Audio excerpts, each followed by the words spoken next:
नमस्कार मित्रों, आप सभी का एक बार फिर से मेरे YouTube चैनल में बहुत बहुत स्वागत है। मित्रों, आज हम पढ़ने वाले हैं रैखिक समीकरणों की वज्र गुणनखंड विधि। जी हाँ, कक्षा 10 के लिए बहुत ही इंपॉर्टेंट विधि है। वज्र गुणनखंड विधि की सहायता से हम सबसे पहले इस समीकरण में x और y की वैल्यू ज्ञात करेंगे कि x और y के मान क्या हैं, जो हम डायरेक्ट सूत्र की सहायता से, जो कि वज्र गुणनखंड विधि का सूत्र होता है, उसकी सहायता से ज्ञात करेंगे। उसके बाद हम आपको बताएंगे कि वज्र गुणनखंड विधि आखिर क्या है और इसकी प्रोसेस क्या होती है और इसका सूत्र जो है वो हम किस प्रकार से बना सकते हैं। तो चलिए स्टार्ट करते हैं आज का ये वीडियो। सबसे पहले हमारे पास यहाँ पर दो समीकरण दिए गए हैं। पहला है 2x plus Y equal to 5, दूसरा है 3x plus 2y equal to 8। तो यहाँ पर हम सबसे पहले सूत्र लिख लेते हैं। जो x की वैल्यू निकालने के लिए हमें सूत्र चाहिए पड़ेगा वो होगा b1c2 माइनस b2c1 बटे a1 b2 minus a2 b1। देखिए, सूत्र को बहुत ही आसान तरीके से आप याद कर सकते हैं। आपको इसको इस प्रकार याद करना है कि BC बटे AB, x बराबर BC बटे AB, और BC तो होता ही है, नीचे भी AB माइनस AB है।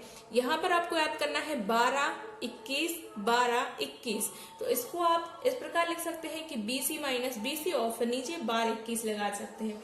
इसी प्रकार y का सूत्र आपके लिए लिखना है CA माइनस CA बटे AB माइनस AB। ये तो आपको याद हो जाएगा, CA बटे AB। और फिर आपको यहाँ भी वही चीज लिखनी है 12, 21, 12, 21। लो, बन गया सूत्र। ये कितना आसान है। और अगर आप इसको इस प्रकार याद करते हैं C1A2 माइनस C2A1, तो हो सकता है आपको याद करने में थोड़ा टफ लगे। बाकी आपके लिए जो अच्छा लगे आप कर सकते हैं। अब यहाँ से हमें इन दो समीकरणों से A1, B1 और C1 की वैल्यू रखना है।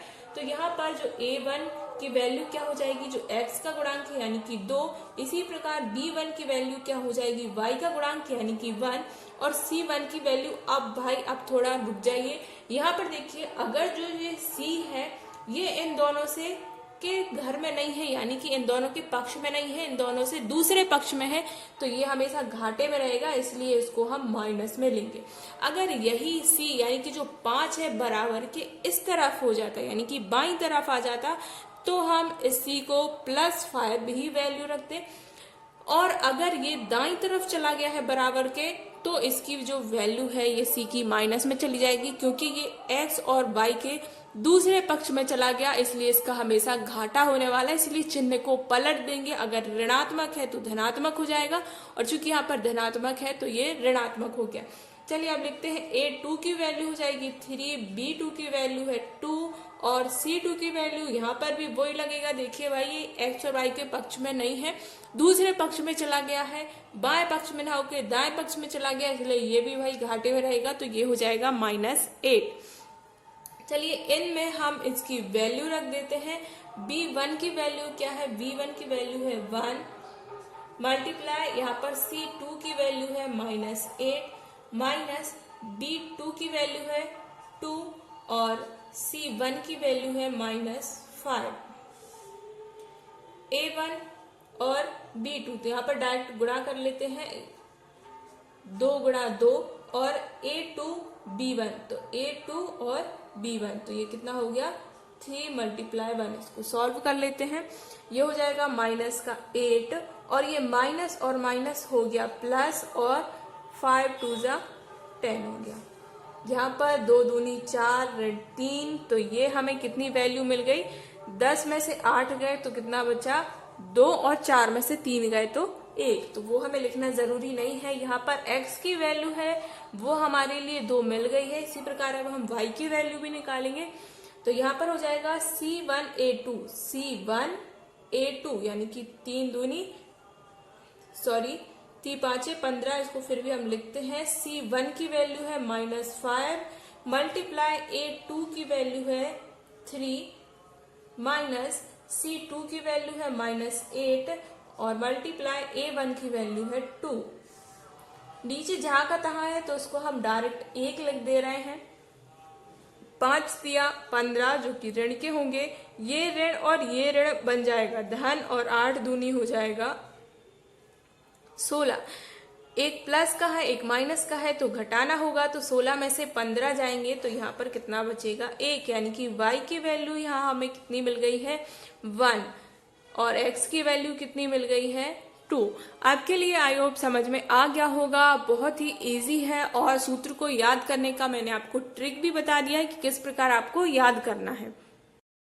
चलिए अब हम इसका सूत्र किस प्रकार से बनाना है ये आपको बताते हैं। यहाँ पर देखिए आपके पास दो समीकरण है, a1x plus b1y plus c1 is equal to 0। इसी प्रकार a2x plus b2y plus c2 is equal to 0। यहाँ पर आपको दो समीकरण है जहाँ पर a, b और c की वैल्यू कोई भी अचर संख्या हो सकती है। तो यहाँ पर इसको हम एक तीर की सहायता से समझते हैं कि पहले एक तीर होता है जो नीचे की तरफ जाता है, फिर ये ऊपर की तरफ जाता है, फिर ये तीर नीचे की तरफ जाता है। अब किस प्रकार से आता है ये भी मैं आपको बता रही हूँ। यहाँ पर हमें 3 वैल्यू रखना है, x, y और यहाँ पर 1 लिखते हैं हम, ठीक है। अब देखिए x की वैल्यू कैसे निकालेंगे, जो इसके नीचे आएगा वही यहाँ ऊपर चला जाएगा और हमें x की वैल्यू मिल जाएगी, ठीक है। x का जो होता है सूत्र मिल जाएगा। तो यहाँ पर x के नीचे हम क्या लिखेंगे, जब बात हो रही है x की, x ऊपर लिखा गया है तो अब जो x वाला पार्ट है इसको हम ढक देंगे, अब हम x वाले पार्ट को नहीं लेंगे, ठीक है। अब तीर जा रहा है कहाँ, नीचे की तरफ जा रहा है, जो x में है ये तीर नीचे की तरफ जाएगा, यानी कि B1 से C2 की ओर जाएगा, ठीक है। पहले कहाँ जाएगा, B1 से C2 की ओर, फिर जाएगा B2 से C1 की ओर, ठीक है। पहले तीर कहाँ जा रहा है, नीचे की तरफ जा रहा है, B1 से स्टार्ट होगा, तो यहाँ पर त्रियक गुणा होता है, ठीक है, त्रियक गुणा होगा। तो B1 C2 ये हो जाएगा B1 C2 minus B2 C1 ये हो जाएगा B2 C1। अब तीर कहाँ जा रहा है, अब तीर जा रहा है ऊपर की तरफ और बात हो रही है किसकी, y की बात हो रही है। और जब y की बात हो रही है तो ये y वाला पार्ट हम ढक देंगे। अब हमें y से कोई मतलब नहीं है, a और c से सिर्फ मतलब है, ठीक है। तो y वाला जो पार्ट होगा इसको हम नहीं लेंगे और तीर जा रहा है कहाँ, ऊपर की तरफ, तो यहाँ से जाएगा a2 c1, ठीक है। तीर ऊपर की तरफ जा रहा है, नीचे से ऊपर की तरफ जाएगा, तो a2 C1 तो ये हो जाएगा A2 C1 minus A1 C2 पहले नीचे से ऊपर की तरफ गया, बाकी जो बचा उनको फिर हमने त्रियक गुणा करके लिख दिया। अब बात आती है C की, और जब C की बात आती है तब हम C को ढक देते हैं, यानी कि 1 क्या हो गया, एक अचर संख्या हो गई, ठीक है। तो जब अचर संख्या की बात आ रही है तो हम C को ढक देंगे। अब हमें सिर्फ इन दो को लेना है, तीर गया है नीचे की तरफ, तो A1 B2 क्या हो जाएगा, A1 B2 minus A2 B1। अब देखिए फ्रेंड्स, जो ये C है अगर ये इसी पक्ष में है और बराबर में शून्य लिखा गया है तब यह 1 जो है प्लस में ही रहेगा। बट अगर ये जो C है ये इस तरफ आ गया बराबर के, बाय चांस इसको इस प्रकार लिखा गया है कि a1x प्लस b1y बराबर c। अगर आपको इस प्रकार का समीकरण देखने मिलता है तो जो ये वाला 1 है इसको हम क्या लिखेंगे, माइनस। जो ये 1 है ये क्या हो जाएगा, माइनस हो जाएगा। या फिर आप ये कह सकते हैं कि आप जब वैल्यू रखते हैं a, b और c की, तो यहाँ पर c की वैल्यू आप जो भी मानेंगे उसको आप चिन्ह बदल के लेंगे, यानी कि जो धनात्मक संख्या है उसको ऋणात्मक मानेंगे और जो ऋणात्मक संख्या है उसको आप धनात्मक मानेंगे। मान लीजिए यहाँ पर C की वैल्यू है 5, तो इस स्थिति में C बराबर क्या होगा, माइनस का 5 रहेगा, ठीक है, ऋण का 5 माना जाएगा। और अगर यह स्थिति है तो इस स्थिति में C की जो वैल्यू है वो 5 ही रहेगी, बट इस स्थिति में C की वैल्यू क्या हो जाएगी, -5। अब देखिए यहाँ से x और y का सूत्र हम कैसे निकालेंगे। ये x बराबर, अब y से कोई मतलब नहीं है तो ये वाला पूरा उठ के कहाँ चला जाएगा, 1 के साथ मल्टीप्लाई हो जाएगा। तो सूत्र क्या बन गया है, b1 c2 minus b2 c1 और बटे में जो है वो जहाँ का तहाँ रहेगा, a1 b2 minus a2 b1। इसी प्रकार अब y के लिए जब हम y की वैल्यू कर रहे हैं तो हमें x से कोई मतलब नहीं, y का ये हर का जो पार्ट है ये यहाँ 1 से मल्टीप्लाई हो जाएगा और ये हो जाएगा A2 C1 minus A1 C2 बटे A1 B1 minus A2 B1। I hope आपके लिए समझ आ गया होगा। और इस प्रकार के अगर आप और वीडियोस चाहते हैं तो इस वीडियो को सबसे पहले तो लाइक कर दीजिए, अपने सभी दोस्तों के साथ शेयर कर दीजिए और इसके बाद आप किस टॉपिक पर वीडियो चाहते हैं वो हमें कमेंट करके जरूर बताइए ताकि हम आपके लिए आने वाला वीडियो उस टॉपिक पर बना सके।